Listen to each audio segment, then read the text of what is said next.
Alors, le deuxième cas ici, nous connaissons plusieurs points, mais là, ici, faites attention. Ils sont consécutifs pour les valeurs de y. Souvenez-vous, quand on était dans notre fonction exponentielle, hein, on le sait, là, la fonction logarithmique, c'est la réciproque de la fonction exponentielle. Donc, ce qu'on pouvait faire dans la fonction exponentielle, on peut le faire aussi dans la fonction logarithmique, mais ça a été interverti. C'est-à-dire que dans la fonction exponentielle, hein, mes x étaient consécutifs, là, c'est mes y qui sont consécutifs. Quand on avait comme ça plusieurs points, on venait chercher la régularité pour pouvoir trouver le c. Bien, on va faire la même chose, mais cette fois-ci en regardant ce qui se passe chez les x. Donc ici, plus 4, plus 12, plus 36. Donc, la première étape, trouve le c en regardant la régularité. Ça veut dire que mon c va être égal à 12 sur 4, qui va être égal à 36 sur 12. Donc, il va être égal à 3. Alors là, il nous reste deux inconnus. Hein, j'ai écrit le A et le B, mais ce n'est pas le A et le B, c'est le B et le H. J'ai écrit ça dans mes notes de cours. Là, vous allez voir, si vous êtes allé voir sur mon site web dans les notes de cours complétées. Ça arrive. Hein. Donc, comme il reste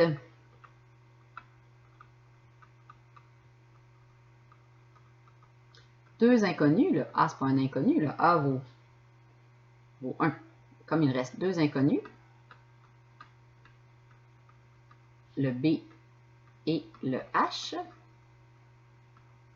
alors on trouve un système d'équations comme on faisait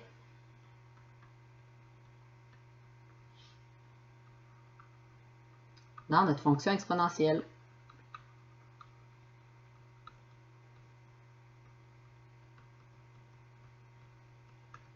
OK. Alors, si je prends le point 4, 0,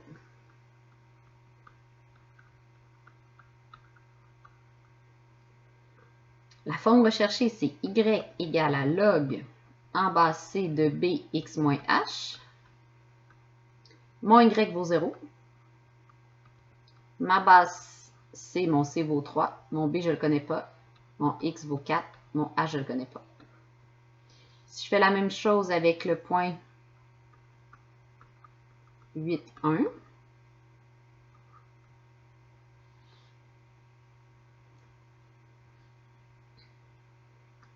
toujours avec la même équation, y égale à log en base c de bx moins h. Et cette fois-ci, y vaut 1. Log en base 3 de b8 moins h. Isolez votre b dans les deux cas. OK. Alors ici, 3 à la 0 va être égal à b fois 4 moins h. Ici, ça va être 3 à la 1 qui est égal à b fois 8 moins h. Donc, si on veut isoler notre b, 3 à la 0, ça fait 1.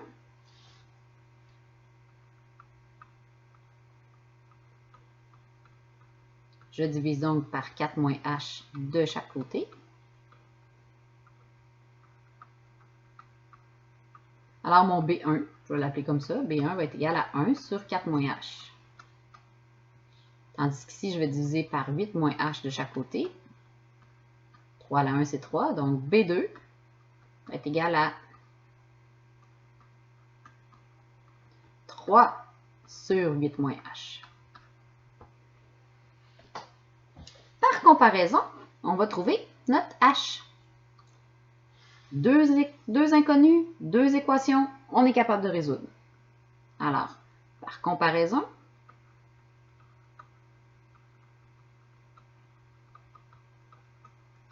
trouve h. Donc, B1, c'est égal à B2. Donc, 1 sur 4 moins h, c'est égal à 3 sur 8 moins h. Faites le produit des extrêmes qui est égal au produit des moyens. Votre produit croisé, le 1 fois 8 moins h, c'est égal à 3 fois 4 moins h. Le produit des extrêmes est égal au produit des moyens. On distribue, donc 8 moins h va être égal à 12 moins 3h. Regroupez vos termes semblables. Donc, si je fais plus 3h de chaque côté, je vais faire moins 8 de chaque bord. Donc, 2h, c'est égal à 4. Alors, h vaut 2. On trouve B maintenant.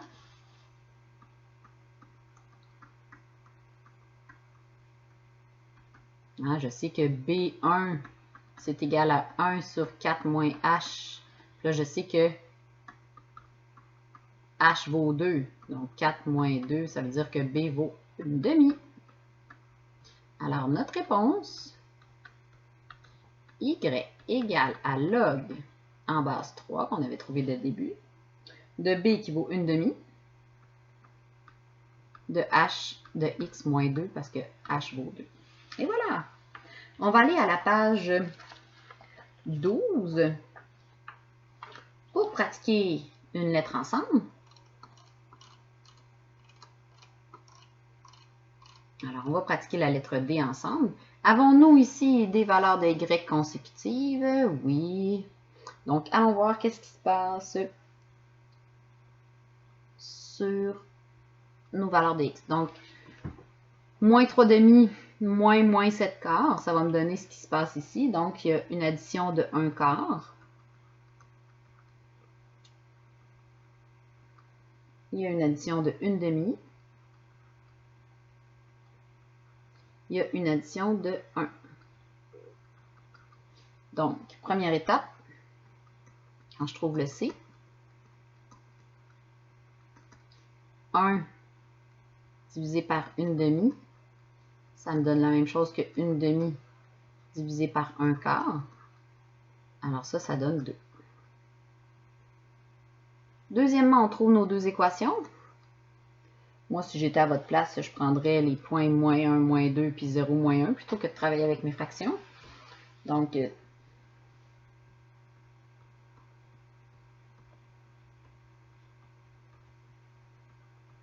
on trouve nos deux équations sous la forme y égale à log en base c de b x moins h.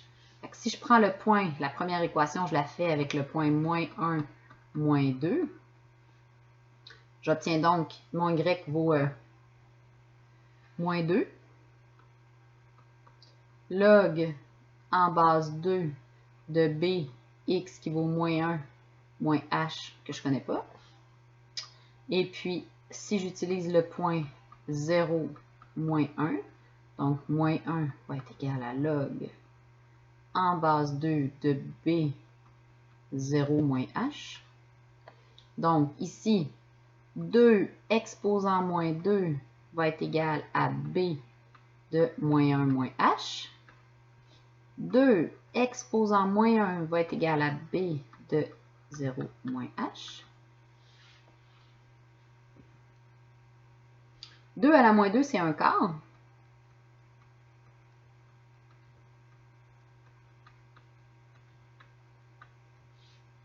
Deux à la moins 1, c'est une demi.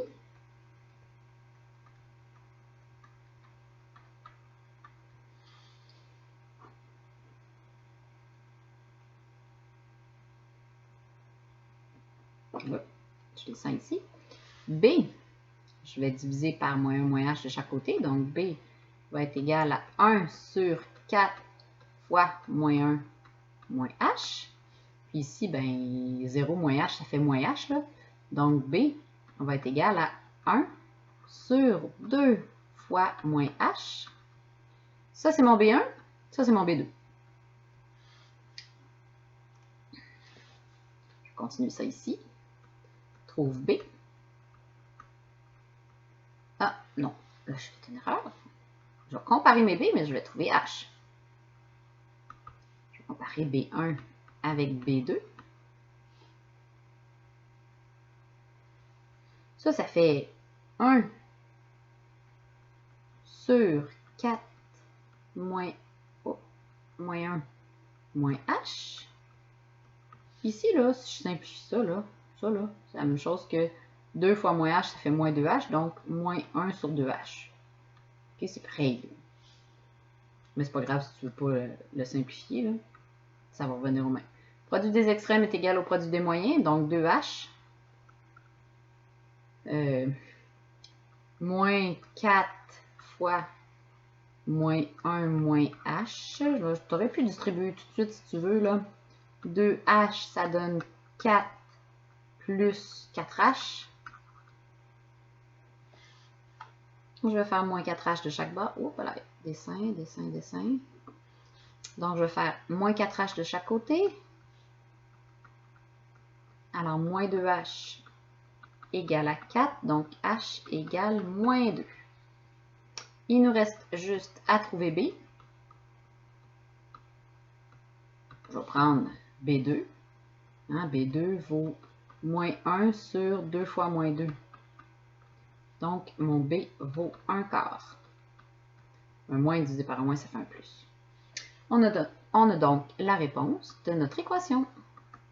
F de x égale à log en base c qu'on a trouvé qui était 2, de b qui vaut 1 quart, h qui vaut moins 2, donc x plus 2. Et voilà. Donc là, je vous laisse terminer l'exemple de la page 12 et l'exemple de la page 13. C'est ce qui complète la période d'aujourd'hui. Donc, notre but aujourd'hui, je vous le répète, c'était de trouver la règle des équations logarithmiques. Alors, bonne pratique!